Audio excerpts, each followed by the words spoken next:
This is the man's first day in the mental hospital. Suddenly a psychopath pops up and asks him to look.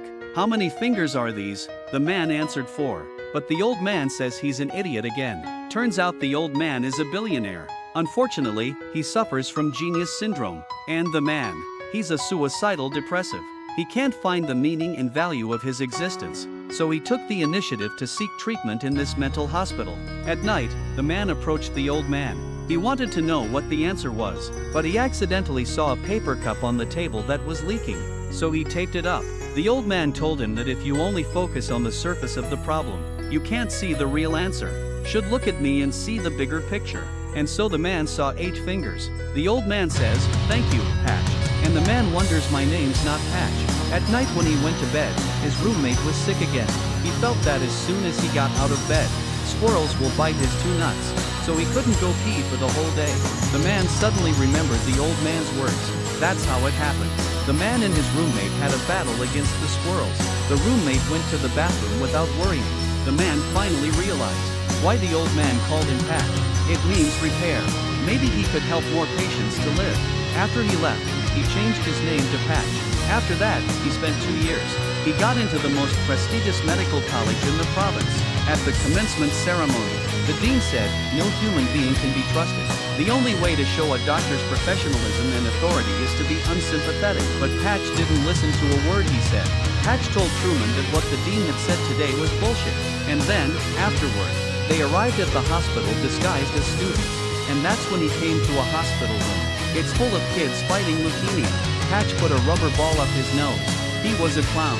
And then, in an exaggeratedly comic manner, what was once a stagnant void, it was like a children's paradise. That day, the final grades came out. Annie, who had always been a hard worker, was at the bottom of the list. But Patch, who was always a grouch, was at the top of the list. She wondered how he studied, but Patch took out a rubber ball and asked her to put it on. Annie looked at herself in the mirror and laughed out loud. She began to believe him a little. On the way back to the dormitory, Patch confessed his love to Annie again. This time she didn't answer. Patch was going to build a hospital that put people first, with the help of a rich old man. Soon the hospital was overcrowded, until this man came along. He was a patient with a tendency to self-harm. Annie doesn't like this strange man, but Patch told her, if this place won't take him in, I don't think any hospital would have listened to him. So the man stayed. The next morning, Patch is reading a love letter, while Annie was in the middle of it. Truman burst in. It turns out the hospital was running low on medical supplies, so the two of them came to the hospital at night to steal some supplies. Annie received a call from a self-harm victim, hoping that someone would come to see he. But then she thought about what Patch said this morning. She thought she should do something. Didn't realize that she'd be gone forever. At the funeral, he read the love letter to Annie.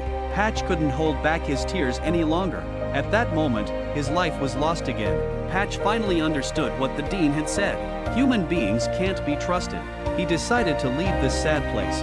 He went to the place where he and Annie had their first view. And just as he decided to take the leap, he saw a butterfly land on the briefcase. The butterfly landed on Patch's chest, as if to tell him, there is still warmth and love in your heart. At that moment, Patch found the meaning of life again. So he went back to the hospital. They came to a huge basin. It was filled with noodles. Mrs. Kennedy's dream was to swim in a giant tub of spaghetti, but Patch's behavior was too much for the dean to bear. He was soon notified that he had been dropped from the program. At the suggestion of a friend, he decided to take his case to court and let the judge decide. Unexpectedly, the judge questioned him about practicing medicine without a license. He asked Patch if he'd ever thought about the consequences of killing someone. Patch replied with an unassuming voice, "What's wrong with death? The mission of a doctor is not just to delay death, but to improve the quality of life of the patient." In the end, Patch won the case. In fact, doctors should not only treat patients and save them,